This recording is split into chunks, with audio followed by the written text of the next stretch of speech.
네, 고린도전서 15장 1절 말씀부터 제가 읽겠습니다. 형제들아, 내가 너희에게 전한 복음을 너희로 알게 하노니 이는 너희가 받은 것이요 또 그 가운데 선 것이라. 너희가 만일 나의 전한 그 말을 굳게 지키고 헛되이 믿지 아니하였으면 이로 말미암아 구원을 얻으리라. 내가 받은 것을 먼저 너희에게 전하였노니 이는 성경대로 그리스도께서 우리 죄를 위하여 죽으시고 장사 지낸 바 되었다가 성경대로 사흘 만에 다시 살아나사 게바에게 보이시고 후에 12 제자에게와 그 후에 500여 형제에게 일시에 보이셨나니 그 중에 지금까지 태반이나 살아있고 어떤 이는 잠들었으며 그 후에 야고보에게 보이셨으며 그 후에 모든 사도에게와 맨 나중에 만삭되지 못하여 난 자 같은 내게도 보이셨느니라. 나는 사도 중에 지극히 작은 자라. 내가 하나님의 교회를 핍박하였으므로 사도라 칭함을 받기에 감당치 못할 자로라. 그러나 나의 나된 것은 하나님의 은혜로 된 것이니 내게 주신 그의 은혜가 헛되지 아니하여 내가 모든 사도보다 더 많이 수고하였으나 내가 아니요 오직 나와 함께 하신 하나님의 은혜로라. 그러므로 내나 저희나 이같이 전파하며 너희도 이같이 믿었느니라. 여기 11절 말씀까지 읽어드렸습니다. 이 15장 1절 말씀에 보면 복음이라는 단어가 나옵니다. 이게 복음이라는 단어 앞 뒤에 너희에게 전한 복음을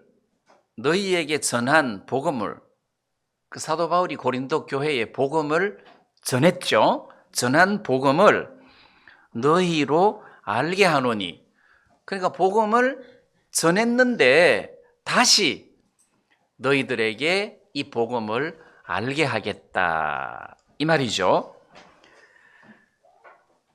복음을 너희로 알게 하노니 이는 복음은 너희가 받은 것이요 또 그 가운데 선 것이라. 자, 너희들이 이 복음을 받았다. 내가 너희들에게 전한 복음을 너희들이 받아들였다. 그리고 그 가운데 선 것이다. 이 말은 받아들인 복음을 확실하게 믿었다 이 말이죠. 그 가운데 섰다 이 말은 내가 너희들에게 전한 복음을 받아들이고 그 복음을 확실하게 믿었다. 2절에 너희가 만일 나의 전한 그 말을, 복음이죠, 나의 전한 말을 굳게 지키고, 그러니까 굳게 그 말씀을 간직하고 헛되이 믿지 아니하였으면, 그러니까 제대로 믿었다면 내가 전한 복음의 말씀을 너희들이 그대로 받아가지고 이렇게 믿었으면 이로 말미암아 구원을 얻으리라. 이 구원을 얻으리라 번역이 영어에는 과거 완료형으로 되어 있어요. 구원을 받았느니라. 그러니까 이 복음을 너희들에게 전했는데 너희들이 이 복음을 그대로 받아들여서 확실하게 믿었으면 그것으로 말미암아 너희가 구원을 받았느니라. 자, 이렇게 이야기를 하면서 그러면 내가 너희들에게 전한 복음이 뭐냐? 그걸 지금 3절에서 설명을 하고 있는 겁니다. 내가 받은 것을, 복음이죠. 사도 바울도 이 복음을 받았어요. 내가 받은 것을 먼저 너희에게 전하였노니, 고린도 교회에 이 복음을 전했다. 이는 이 복음이 뭐냐 하면 성경대로 그리스도께서 우리 죄를 위하여 죽으시고, 그 다음 장사 지낸 바 되었다가 성경대로 사흘 만에 다시 살아나셨다. 이게 복음이라는 거죠. 그래서 복음은 예수님이 우리 죄를 위하여 십자가에 못 박혀 죽으셨다. 요까지가 복음이 아니고 죽으시고 그 다음에 장사되었다가 3일 만에 다시 부활하셨다까지가 복음이라는 것이죠. 그래서 복음의 의미에 십자가의 죽음과 부활이 같이 묶여져 있어야 이게 복음이라는 겁니다. 그럼 부활은 빠지고 십자가만 있으면 복음이 되겠습니까? 안 되겠습니까? 안 된다는 거죠. 십자가만 있어서는 복음이 안 된다. 부활이 중요하다는 겁니다. 자, 그래서 로마서 4장 25절 말씀에 보면 예수는 우리 범죄함을 위하여 내어줌이 되고 우리를 의롭다 하시기 위하여 살아나셨느니라, 부활하셨느니라 이렇게 돼 있어요. 예수님이 십자가에 못 박혀 죽으신 것은 죄의 싹슨 사망이기 때문에 우리가 지급해야 할 사망, 저주, 죽음을 예수님이 대신 지불하셨다는 겁니다. 이게 십자가란 말이에요. 그러면 예수님이 우리 죄의 값을 대신 지불하셨으면 된 거 아니냐. 그래갖고는 안 된다는 거예요. 이제 무슨 이야기냐 하면 구약 성경의 이스라엘 백성들이 대속죄일 날 하나님 앞에 속죄 제사를 드릴 때 대제사장이 염소를 잡아가지고 이제 염소 머리에 안수해서 이스라엘 백성들의 모든 죄를 전가시키잖아요. 그래서 그 염소를 죽인단 말입니다.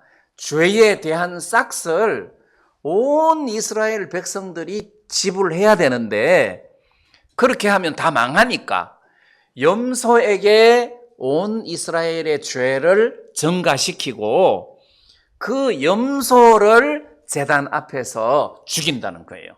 그래서 죄의 싹을 지불하는 겁니다. 그럼 이제 염소가 우리를 대신해서 죽었어요. 그러면 우리 죄가 다 씻겨진 것 아니냐. 그래가지고는 제사가 안 끝난다는 겁니다. 대제사장이 그 염소의 피를 가지고 지성소에 들어가서 그 지성소 앞에다가 그 피를 7번 뿌리는 거예요. 그래서 7번 뿌리고 그 제사장이 입는 옷에 방울이 달려 있는데 그 방울 소리가 막 요란하게 이렇게 날 때 백성들이 그 회막 바깥에서 제사가 끝나기를 기다리고 있는데 방울 소리가 혹시 들린다면 이제 지성소 앞에 우리의 죄가 씻겨지기 위해서 피가 뿌려졌구나. 그 제단에서는 죄의 값이 지불된 거고 지성소 앞에서는 확실하게 하나님 앞에 기록되어져 있는 제단불에 기록되어져 있는 모든 죄를 덮어버리는 역할을 해준단 말이에요. 이제 다시 말하면 예수님이 십자가에서 우리 죄를 위하여 죽으셨어요. 그러면 예수님이 하늘 성소에 올라가셔가지고 그 하늘 성소에다가 피를 뿌려야 되잖아요. 그러려면 부활을 해야 된다는 거죠. 그 예수님이 부활을 안 하면 하늘 성소에 올라가서 피를 못 뿌린다는 거죠. 그래서 예수님이 부활을 하셨어요. 예수님이 안식 후 첫날 주일 새벽에 이른 아침에 예수님이 부활을 하셨어요. 막달라 마리아가 무덤에 갔다가 예수님이 안 계시는 거라. 근데 그때 부활하신 예수님을 무덤 바깥에서 만났는데 그 처음에는 동산직인 줄 알고 오해를 했다가 나중에는 부활하신 예수님인 줄 알고 랍비여 하고 인사를 했단 말이에요. 그때 예수님 하신 말씀이 있습니다. 나를 만지지 마라. 내가 아직까지 아버지께 올라가지 못하였노라. 이랬단 말이에요. 그러면 예수님이 부활하시자마자 제일 먼저 어디로 가셔야 된다는 거예요? 이른 아침에 부활하셔가지고 바로 아버지에게로 가야 된다는 것이. 왜? 하늘 성소에 피를 뿌려야 되는 순서가 남았다는 겁니다. 그래서 부활하신 예수님이 하늘 성소에 피를 뿌리신 과정을 끝으로 해서 우리가 비로소 의롭게 된다 하는 선포를 받게 된다는 거죠. 그래서 로마서 4장 25절에서 예수는 우리 범죄함을 위하여 내어줌이 되고, 그 다음 의롭다 하심을 위하여 살아나셨느니라. 제가 전에도 말씀드렸는데 친구 아버지가 살아 계실 때 동네 이장한테 돈을 몇 천만 원을 빌렸어요. 그리고 겨울에 빌려가지고 여름에 그거를 갚았어요. 그리고 또 겨울에 세상을 떠나신 거예요. 근데 그 이장이 세상 떠나고 난 다음에 찾아와가지고 빚을 갚으라는 거야. 당신 남편이 살아생전에 내한테 돈을 빌렸다. 그러니까 아내가 아니 내가 알기로 여름에 틀림없이 빚을 갚은 걸로 아는데 또 빚을 갚아라고 하느냐, 여름에 갚았지 않느냐, 영수증 있어? 영수증 내놔봐. 이렇게 된 거예요. 그냥 영수증이 없는 거야. 그래가지고 너무 분해서 통곡을 하면서 애기 아빠 하루만 살았다가 왔다가 가. 왜? 그 이상 콧대를 납작하게 만들어 주려고. 하루만 살았다가 와. 그러니까 이제 예수님의 부활하심은 우리의 모든 죄를 내가 십자가에 못 박혀 죽으면서 다 씻었다는 확정이에요. 그러니까 이게 확정을 하시기 위하여 예수님이 살아나셨다. 물론 로마서 1장에서는 예수님이 부활하심으로 말미암아 죽음을 이기시고 부활하심으로 말미암아 하나님의 아들로 인정되셨다. 과연 이분은 하나님의 아들이다. 과연 이분은 메시아다. 이런 의미죠. 자, 이렇게 해서 예수님이 부활하심으로 말미암아 우리가 확실하게 의롭게 됐다는 최종 판결을 받게 됐단 말이에요. 부활하심으로 말미암아 우리가 의롭게 된 것이다. 그리고 베드로전서 1장에서는 그의 부활하심으로 말미암아 우리를 거듭나게 하사, 이분이 부활을 하셔야만 우리가 새롭게 태어날 수가 있다는 겁니다. 자, 이거는 좀 이따 설명을 하죠. 자, 그래서 예수님의 부활까지가 복음이라는 거예요. 그러니까 십자가에 못 박혀 죽기만 하면 왜 판사도 최종 선고를 하고 땅땅땅 하잖아요. 마찬가지로 예수님의 부활하심은 우리가 의롭게 되었다는 확정이라는 거예요. 확정이다. 그래서 그분이 우리를 의롭다 하시기 위하여 살아나셨느니라.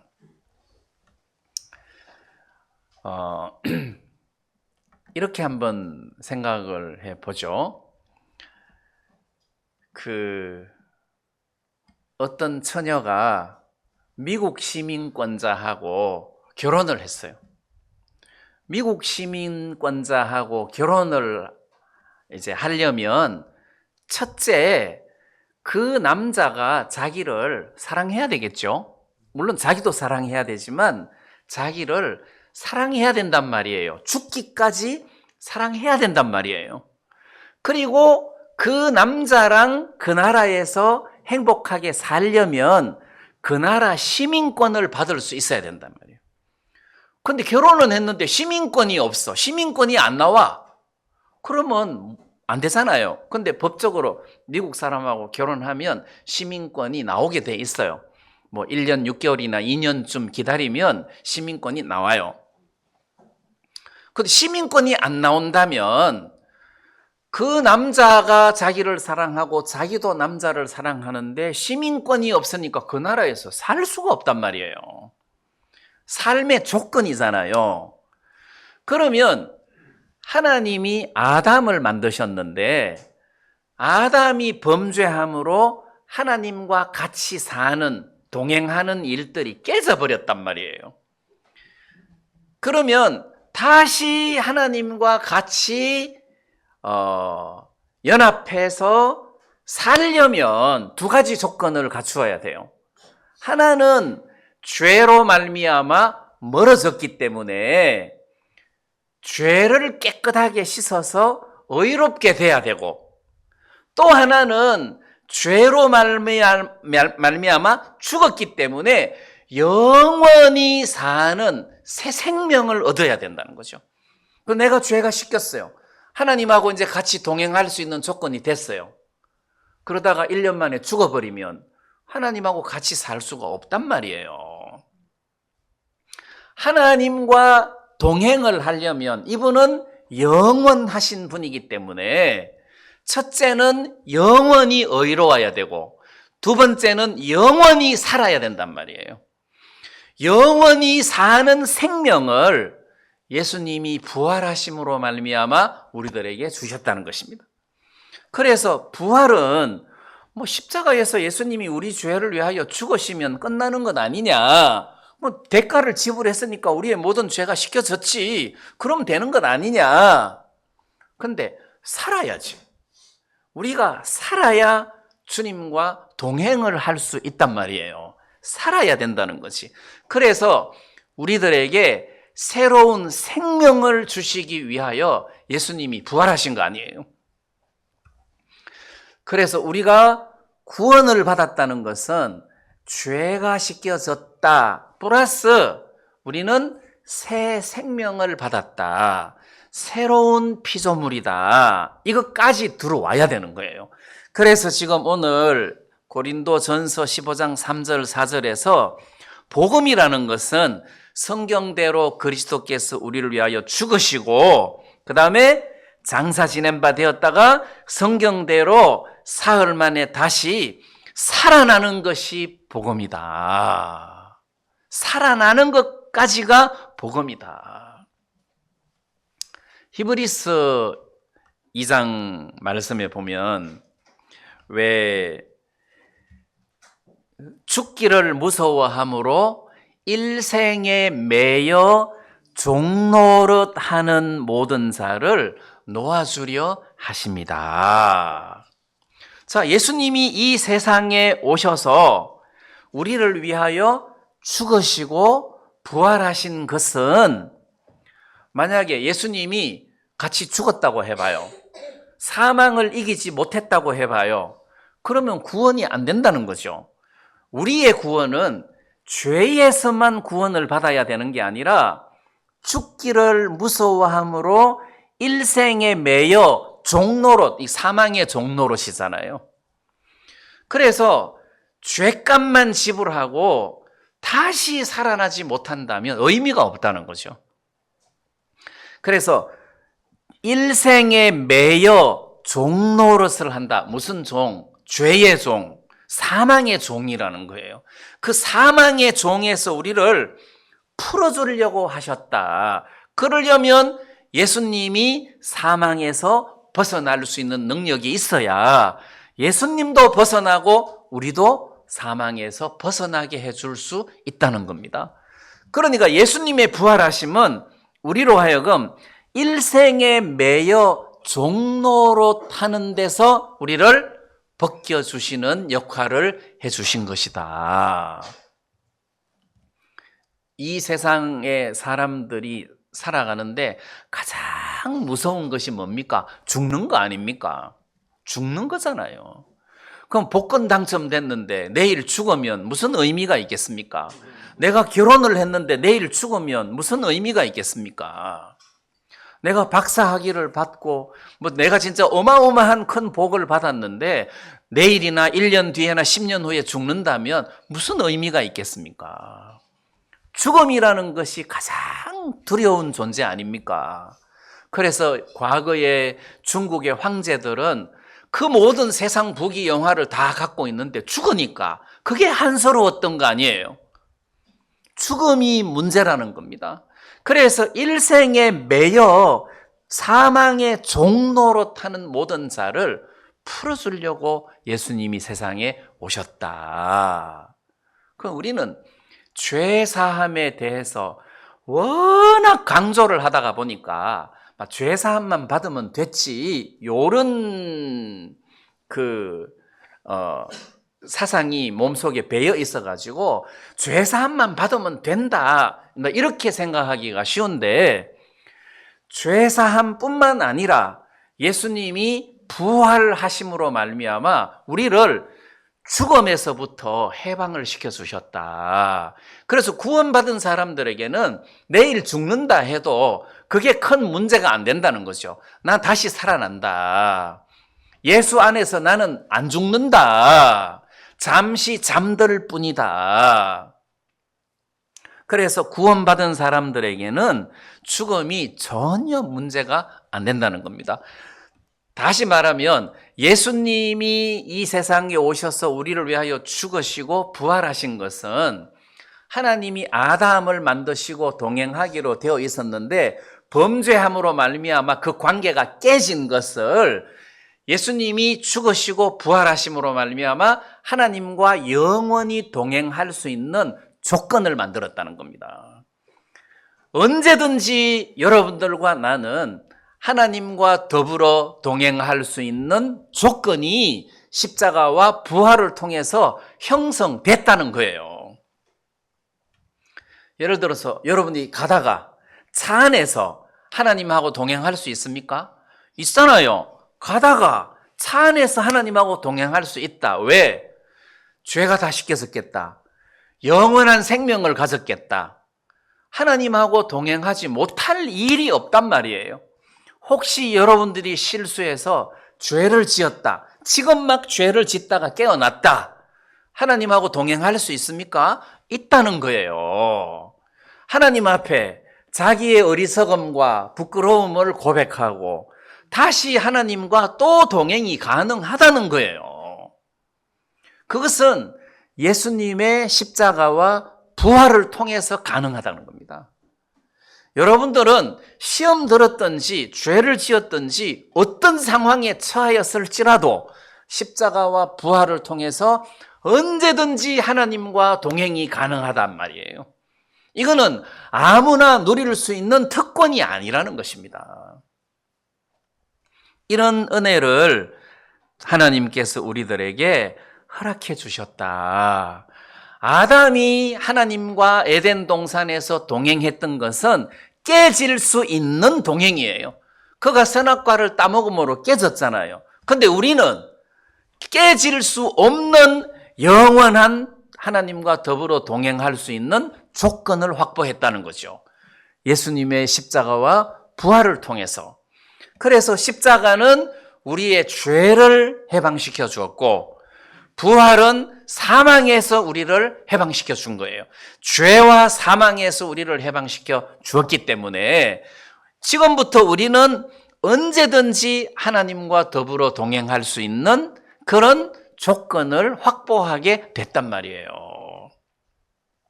자, 그러면 한번 생각해 봅시다. 아담이 에덴 동산에서 범죄하기 전에 에덴 동산에서 하나님과 동행했어요. 자, 행복하게 느껴집니까? 에덴 동산 때문에 행복합니까? 하나님 때문에 행복합니까? 근데 사람들은 에덴 동산에다가 포인트를 두는 거예요. 하나님이 아담을 만들어서 에덴 동산에 두시고 거기서 살게 했어요. 그리고 하나님과 더불어 동행을 했단 말이에요. 그런데 에덴 동산에서 하나님이 빠지면 그 동산이 무슨 의미가 있습니까? 하나님과 더불어 동행을 했기 때문에 에덴 동산의 가치가 살아있는 거예요. 다시 말하면 하나님과 더불어 동행할 때는 장소가 특별한 의미가 있습니까? 없습니까? 없어요. 하나님과 더불어 동행할 때는 푸른 초장이나 쉴만한 물가나 원수의 목전이나 사망의 엄침한 꼴짝이나 똑같다는 거예요. 자, 그러면 예수님의 죽으심과 부활을 통해서 나와 여러분들이 하나님과 더불어 동행할 수 있는 모든 조건을 갖추었어요. 자, 그러면 여러분들이나 내가 사망의 엄침한 꼴짜기 같은 환경을 살아갈지라도 문제가 됩니까? 안 됩니까? 근데 안 돼야 되는데 우리는 문제가 되잖아요. 하나님이 안 보이고 사망의 엄침한 꼴짜기만 보이니까 그렇다는 거죠. 그래서 쉴만한 물가를 다닐 때 여러분들이 평안한 이유는 쉴만한 물가를 쳐다보고 평안해 하는데 그게 아니라 하나님을 쳐다보고 평안해 해야 된다는 거예요. 하나님과 나는 동행할 수 있는 그런 조건이 갖추어졌다. 내가 전에도 말씀드렸지만 유대인들은, 이스라엘 백성들은 하나님을 아버지라고 부를 수가 없었어요. 아무리 하나님하고 가까워도 아버지라고 부를 수가 없었어요. 그냥 주여, 주 여호와 하나님, 나의 주인 되시는 하나님, 이렇게는 부를 수 있지만, 주인 되신 하나님 되지만, 또는 하나님은 나의 왕이다, 나는 당신의 백성이다, 이건 되는데 아버지는 안 되는 거예요. 그런데 이 시대만 예수님의 죽으심과 부활 사건 이후에 구원받은 우리들에게는 우리는 하나님이 아버지가 되고 하나님은 우리들을 아들로 부르시는 관계가 됐단 말이에요. 이 관계를 형성하기 위해서 언제까지? 영원히 이런 관계를 형성하시기 위해서 예수님은 십자가와 부활 사건을 통해서 이런 선물을 우리들에게 주셨단 말이에요.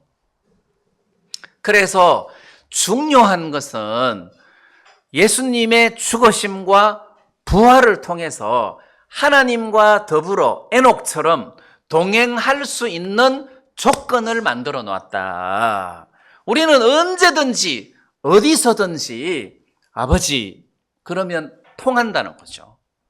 그럼 아버지는 응답하시고 대화가 가능하고 교제가 가능하고 동행이 가능하다는 거예요. 여러분들이 죄를 지었을지라도 아버지 제가 어리석었습니다. 자, 이렇게 입을 떼면 하나님 아버지와 동행이 가능합니까? 불가능합니까? 가능하다는 거예요. 가능하다는 거예요. 자, 그렇기 때문에 십자가 사건과 부활 사건을 통해서 하나님은 우리를 거듭나게 하셔서 하나님과 동행이 가능하도록 만들었다. 자, 여기에서 하나님께서 우리를 십자가와 부활을 통해서 하나님과 더불어 동행하게 했는데 이거를 거듭났다 이렇게 표현을 한다는 거죠. 거듭났다. 이제 무슨 의미냐 하면 옛날에 아담이 변해서 새로운 아담이 된 게 아니고 옛날에 아담은 죽고 새로 태어났다는 거지. 새로 태어났다. 재활용된 게 아니에요. 재활용된 게 아니라 새로 하나님의 자녀로 탄생을 한 거다, 우리가. 자, 그러기 때문에 다시 말하면 우리가 강아지냐 호랑이냐 이 말이에요. 예? 호랑이처럼 생겼어도 개 출신이면 그건 개고, 그건 우리는 출생 자체가 거듭남을 통해서 호랑이다. 암만 약해 빠져도 우리는 호랑이다. 그래서 예수님은 부활을 통해서 우리들에게 새 생명을 주셨다. 십자가를 통해서 우리에게 의를 주셨고, 부활하심으로 의를 선포하신 것이고, 우리들에게 새 생명을 주신 것이다. 이런 의미, 이게 이제 복음이라는 겁니다. 그래서 내가 너희들에게 복음을 전했다 할 때 죄사함 플러스 부활, 이게 같이 들어간단 말이에요. 근데 고린도 교회 안에는 부활을 안 믿는 사람들이 있었어요. 그 당시에 헬라 문화가 그 당시에 헬라 문화가 로마 제국 하에였지만 모든 사람들 사상 속에 지배하고 있었기 때문에 특히 영지주의자들은 육체는 굉장히 악하다고 생각했어요. 육체는 악하다, 쓸모가 없다, 영혼이 육체에 갇혀 있다, 이렇게 생각했어요.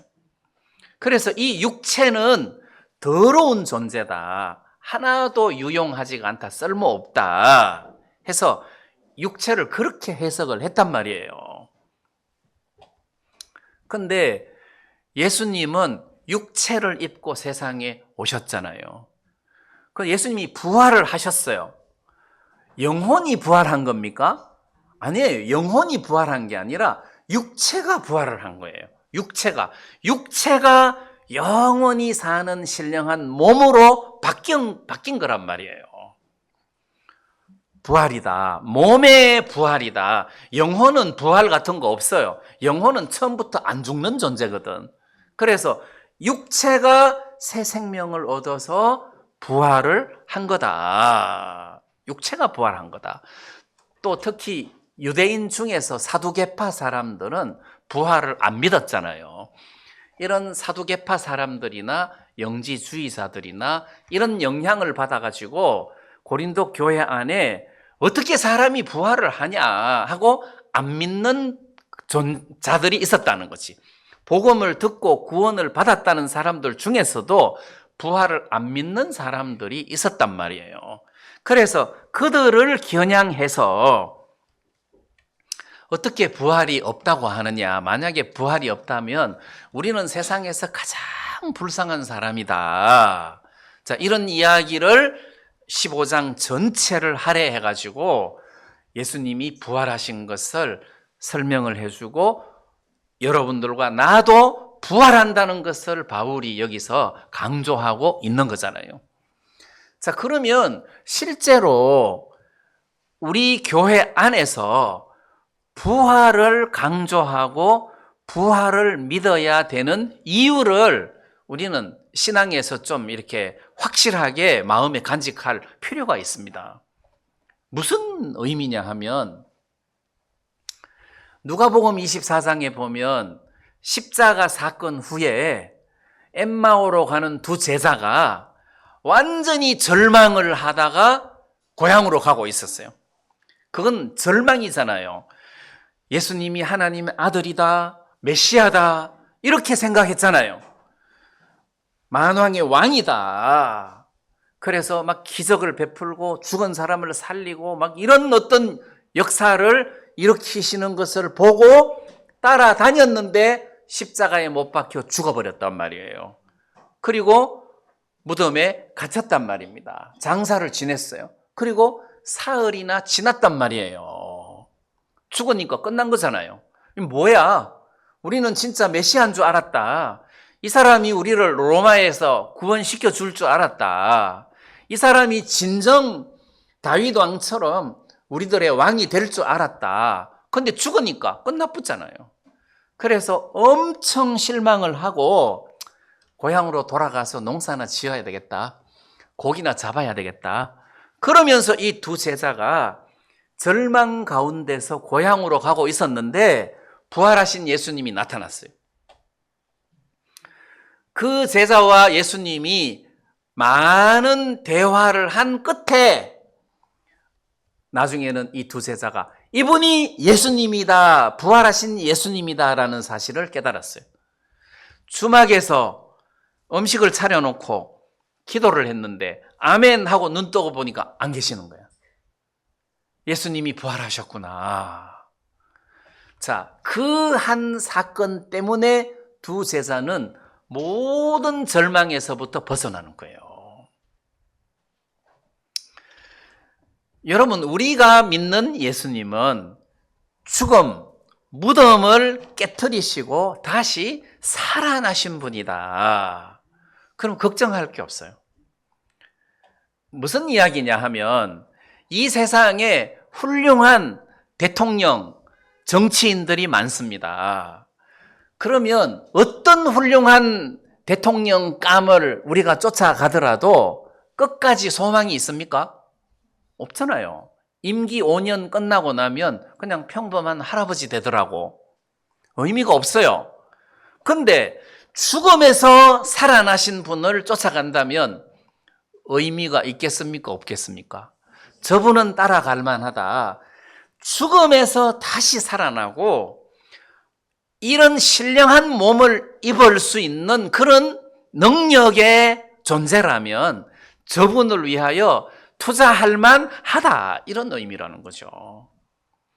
세상에 한 5년 정도 권력을 휘두를 사람을 섬겨서 뭐 좀 득 보려고 하는 사람이 있는데 그게 아니라 영원하신 하나님의 아들 예수님을 위해서 우리는 손해볼 만하다. 가치 있다.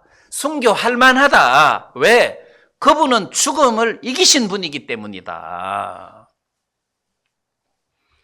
자, 그래서 우리가 믿는 예수님은 마음으로 이분을 경배하고 찬양하고 또 그분을 높이는, 그분을 위하여 내가 희생할 만한 분이다. 이분은 보통 분이 아니다. 이분에게 내가 헌신하면 절대 손해볼 일이 없을 것이다. 여러분, 부활을 정확하게 해석하면 이런 결론이 나오겠습니까? 안 나오겠습니까? 나온다는 거죠. 이분에게 헌신했을 때 가장 가치가 있다. 왜? 진정 부활하신 하나님의 아들이니까. 그래서 여러분들이 누구를 위해서가 아니라 진짜 나를 위하여 죽으시고 살아나신 예수님을 위해서 내가 모든 것들을 헌신한다 하더라도 그거는 절대 아깝지가 않다. 헌신할 만하다. 네, 이런 결론을 얻을 수 있다는 거예요. 그리고 이제 또 하나는 부활이라는 단어가 형성하려면 죽어야 부활이 나온단 말이에요. 죽어야 부활이 되는 거예요. 무슨 이야기냐 하면 우리 구원받은 사람들이 내가 예수님과 함께 죽었다는 믿음이 와야 예수님과 함께 부활을 했다는 믿음도 온다는 거예요. 내가 예수님과 함께 죽었다. 다 내려놓는 것 아닙니까? 죽는다는 거는 다 내려놓는 거 아니에요. 예를 들어서 내가 지금 죽는다고 합시다. 1분 후에 이제 죽는다고 합시다. 한 1분 동안 마지막 유언을 한다고 합시다. 그러면 내가 유언하면서 여보 당신 재혼하면 안 돼. 이런 쓸데없는 이야기 하면 되겠습니까? 안 되겠습니까? 그죠? 그런 쓸데없는 이야기 하면 안 되고 한 1분 남았으면 그 텀에라도 나를 구원하신 주님께 감사를 돌린다. 내 평생 벌레 같은 이런 인간을 주님이 사랑하셔서 은혜를 베푸신 것에 대해서 한없이 감사를 돌린다. 뭐 이런 이야기 하다가 죽어야지. 무슨 쓸데없는 이야기 하고 그럴 시간이 어디 있습니까? 그럼 죽을 때는 모든 것을 다 내려놓는다는 거죠. 재산도 다 필요 없는데 지금 곧 죽는데 무슨 재산이 필요합니까? 모든 것을 다 내려놓는 거 아니에요. 다 내려놓는 이게 죽음이다. 그래 죽음 앞에서는 사람이 정리를 확실하게 하는 겁니다. 뭐 이렇게 쥐고 있을 여가가 없는 거죠. 다 내려놓는 거 아니에요. 알렉산더 대왕도 죽을 때는 이렇게 뭐 손을 관 밖으로 내놔라고 했다며요. 왜? 저 사람도 죽을 때는 빈손으로 가더라. 뭐 이런 의미를 전달해 주고 싶다고. 다 내려놓, 이게 쥔 거를 다 내려놔야 된단 말이에요. 태어날 때는 꼭 쥐고 태어난다며. 태어날 때는 앙 하면서 이렇게 온 세상을 쥐려고. 철들수록 힘을 뺀단 말이에요. 놔야 된다는 것이. 다 놔야 돼요. 아직까지 계속 쥐고 있으면 안 된다. 다 놔야 된다. 하나님 뜻에다가 다 맡겨야 되고 하나님 섭리에다가 다 맡겨야 되고 내가 모든 것들을 다 내려놓으면 쉼이 온다는 거예요. 다 내려놔라. 쉼이 온다. 다 내려놔라. 제가 생각할 때 환갑 지나면 다 내려놔야 될 것 같은데요. 환갑 지나면 다 내려놔야 돼요. 자, 그리고 부활을 했을 때 누구만 보이겠습니까? 예수님만 보이는 거죠. 그리고 부활을 했을 때 예수님만 보여야 이게 신앙이다. 그래서 부활은 반드시 죽음을 전제하에 부활의 은혜가 찾아오는 거예요. 그래서 구원받은 사람들은 죄사함의 은혜의 삶을 살아야 되는 게 아니라 죄사함은 한 번 받았으면 끝나는 거잖아요. 죄사함의 은혜를 누리고 살아야 되는 게 아니라 부활을 누리고 살아야 된다는 거지. 부활을 누리고 살려면 다 내려놓고 그냥 예수님만 쳐다보고 사는 삶이에요. 걱정할 게 한 개도 없는 거죠. 그래서 우리는 그 부활의 삶을 성도들이 믿음으로 살아야 된다.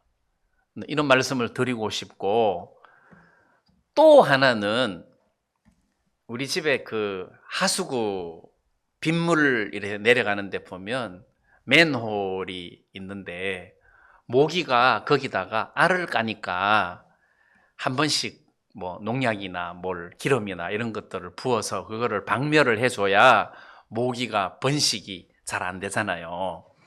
그럼 모기가 거기다가 알을 낳고 며칠 있으면 그게 부화가 돼갖고 무슨 벌레 같은 게 나오죠. 빨간 장구벌레인가 나오잖아요. 근데 나는 그 바글바글한 벌레를 벌레로 안 보고 모기로 본다는 거지. 저 한 마리는 며칠 있으면 모기 된다 저거. 나를 엄청 귀찮게 한다. 그걸 모기로 봐야 된다는 거예요. 모기로. 그래야 모기를 박멸을 할 수 있는 거잖아요. 마귀는 여러분들을 벌레로 보는 게 아니라 모기로 본다는 거지. 여러분들을 굉장히 귀찮은 존재로 본단 말이에요. 저거는 지금은 막 징그러운 벌레처럼 보이지만 좀 있으면 저거 모기 돼. 우리를 엄청 괴롭힐 거야. 그러면 우리는 우리를 뭘로 생각해야 되냐? 나는 곧 부활할 것이기 때문에 나비나 잠자리로 생각을 하고 살아야지 아직도 벌레처럼 나를 생각하고 살아서는 안 된다는 거죠. 곧 내가 부활할 거니까 나는 내가 부활하면 더 이상 죄도 짓지 않고 더 이상 육신에 끌려다니지도 않고 더 이상 마귀에게 굴하지도 않고 더 이상 죽음이 없고 슬픔도 없고 시간과 공간의 제약을 받지 않는 이런 삶을 살게 될 텐데 그러면 나는 곧 입을 신령한 몸을 의식해가지고 소망을 가지고 살아야 된단 말이에요. 내일 모레 아파트로 이사 가면 지금 비가 새도 우리 집에 괜찮아. 이제 내일 모레 이사 갈 텐데 뭐 그냥 대충 살면 되지. 이렇게 된단 말이에요. 그 마음이 새 집에 가 있다는 거지. 그 우리 구원받은 사람의 마음은 부활의 소망에 가 있어야 된다는 거지. 언제? 지금. 아직까지 신령한 몸을 안 입었지만, 아직까지 내일 모레 아파트 이사 가는데 아파트 아직 이사 안 갔지만 마음은 가 있잖아요. 냉장고가 막 얼었다, 고장났다, 불이 들어왔다 안 들어왔다 돼서 한 3일만 있으면 되는데 뭐 대충 그냥 이렇게 두드려 가면서 그냥 지내면 되지, 이렇게 생각한단 말이에요. 새 집에 소망을 두잖아요. 그러니까 진짜 구원받은 사람의 믿음은 곧 부활할 것을 미리 땡겨가지고 믿음으로 사는 거예요. 그래, 나는 그냥 비실비실한 강아지가 아니야. 나는 호랑이야. 내가 지금 이렇게 살아야 될 사람이 아니야. 해서 부활하신 예수님과 더불어 사는 겁니다. 하나님께서 그 예수님의 부활을 통해서 우리들에게 이런 소망을 주셨다는 겁니다. 만약에 여러분들이 내일 모레 죽는다 하더라도 그게 무슨 문제가 됩니까? 문제가 되는 사람은 오늘부터 문제가 안 되시기 바랍니다. 내일 모레 죽는다 하더라도 바로 죽음과 동시에 나는 주님 앞에 갈 거고, 예수님이 재림하실 때 우리는 부활한 신령한 몸을 입게 될 거다. 그래서 우리는 절대 죽지 않는다. 우리는 절대 죽지 않는다. 그래서 잠잔다. 구원받은 사람이 죽을 때는 잠잔다, 이렇게 표현을 합니다. 그래서 나는 잠잔다. 잘 주무세요 하고 막 울고 돌아섭니까? 여보 잘 자 하고 막 웁니까? 안 그렇잖아요. 잘 자 그러고 뭐. 그러듯이 우리 구원받은 사람은 이 세상에서 어떤 것에도 매여 있을 필요가 없다. 그래서 죽기를 무서워 일생에 매여 사는 사람들에게 매여서 종로로 사는 모든 자를 놓아주려 하심이라. 그러니까 매여서 살 필요가 없어요. 구원받은 사람은 막 이렇게 손에 쥘 필요도 없다는 것이, 두려워할 필요도 없다는 거예요. 두려워할 필요도 없다. 전부 다 전능하신 하나님의 손에 맡기고 나는 주님과 더불어 동행하면서 살면 그만이다. 그럴 조건을 주님께서 다 만들어 놓으셨다는 겁니다.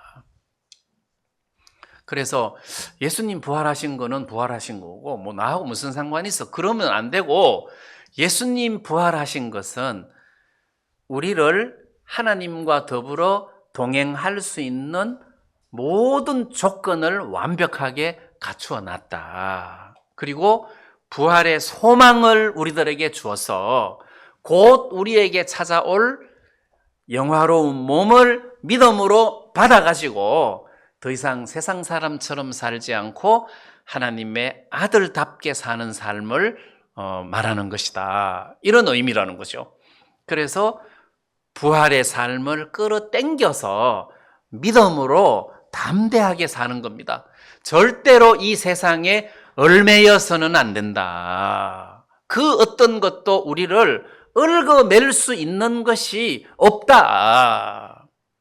그래서 하나님께 다 맡기고 여러분들은 자유한 가운데서 하나님을 섬길 수 있었으면 좋겠습니다. 그 다음 저는 그 고린도전서 15장 10절 말씀에 보니까 뒷부분에 내가 모든 사도보다 더 많이 수고하였으나 내가 아니요 오직 나와 함께 하신 하나님의 은혜로라. 여기 보면 이게 하나님의 은혜라는 말 앞에 나와 함께 하신 이게 들어가는 거죠. 그냥 하나님의 은혜가 아니고 나와 함께 하신, 자, 그러면 사도 바울이 빌립보 감옥에 들어가기 전에 막 두들겨 맞고 빌립보 감옥에 들어가고 막 쇠사슬에 온몸이 묶여가지고 지하 감옥 속에 들어가 있을 때 그때 하나님이 바울과 함께 하셨어요, 안 하셨어요? 하셨잖아요. 함께 하셨어요. 그럼 문제가 됩니까? 아니면 루디아라는 자주장사가 구원을 받았는데 자기 집에 유하고 여기서 먹고 자고 말씀 전하고 먹고 자고 말씀 전하고 하라 그러면서 막 그 사람 부자니까 바울을 섬기고 할 때 그때 하나님이 바울과 함께 계셨습니까? 계셨죠. 그가 구원받고 난 이후 항상 하나님은 바울과 함께 계셨다는 것입니다. 하나님의 은혜 앞에 나와 함께 하신, 언제까지? 항상, 가끔이 아니잖아요. 나와 항상 함께 하셨다. 내가 지금 바울 이야기하는 게 아닙니다. 우리 이야기를 하는 겁니다. 바울이 루스드라 더베에서 안전뱅이를 일으켰다가 나중에 신이라는 대접까지 받았지만 유대인들이 무리를 선동해서 바울을 핍박하고 바울을 돌로 때려서 죽었는 줄 알고 성 밖에 내놨는데 다시 살아났잖아요. 죽었는 줄 알았어요, 사람들이. 자, 그렇게 돌에 맞아가지고 죽었을 때에도 하나님이 바울과 함께 계셨습니까? 안 계셨습니까? 계셨어요.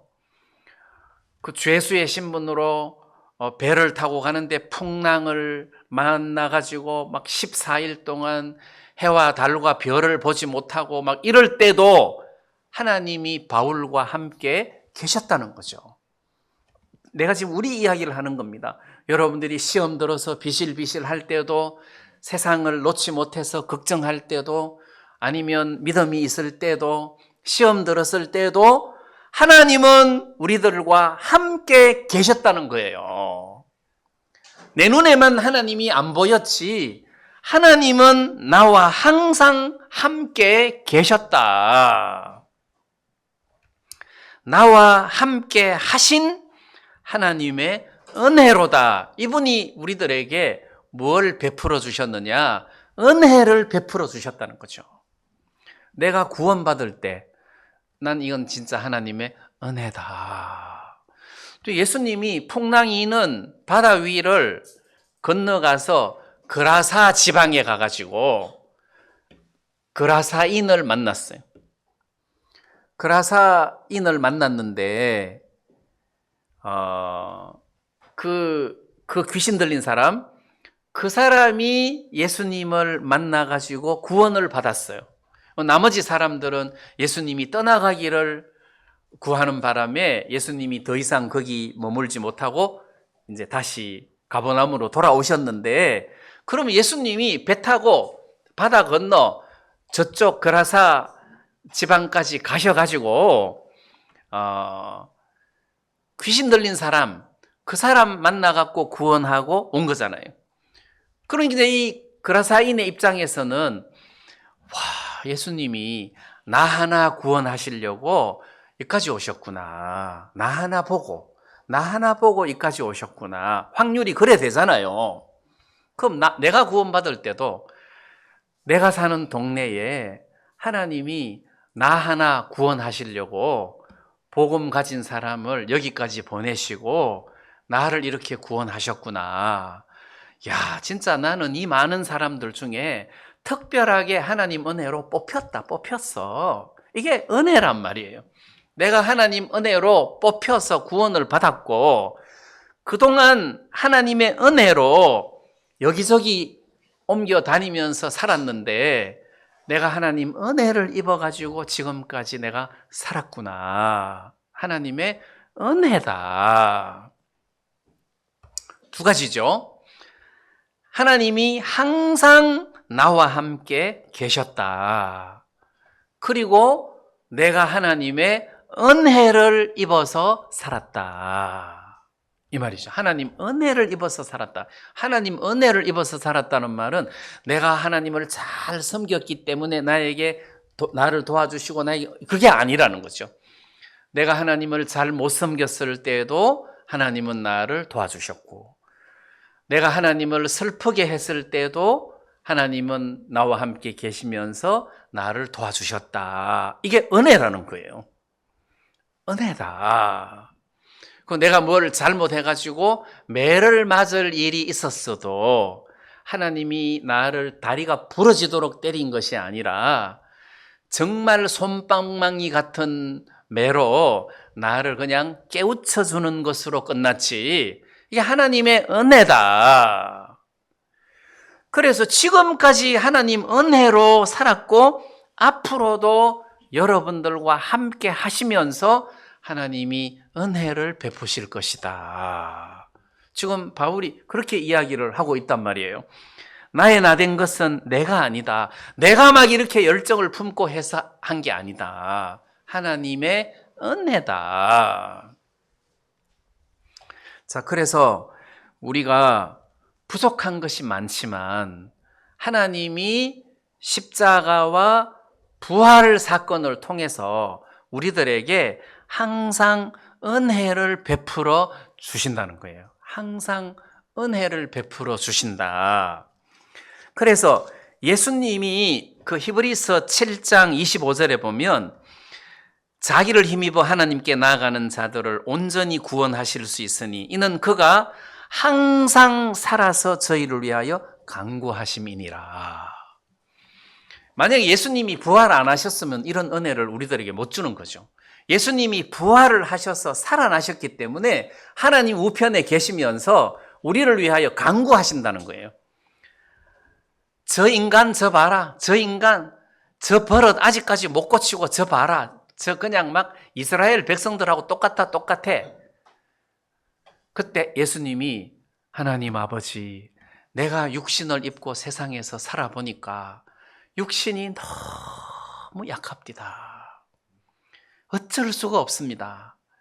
저럴 때마다 하나님이 한 방씩 치면 성한 사람 세상에 한 명도 없을 겁니다. 내가 세상에 육신을 입고 살아보니까 그 은혜를 베풀어야지 그냥 우리 성질대로 했다가는 살아남을 인간이 한 명도 없겠습니다. 불쌍히 여겨주십시오. 이렇게 하나님 앞에 항상 간구를 하신다는 거예요.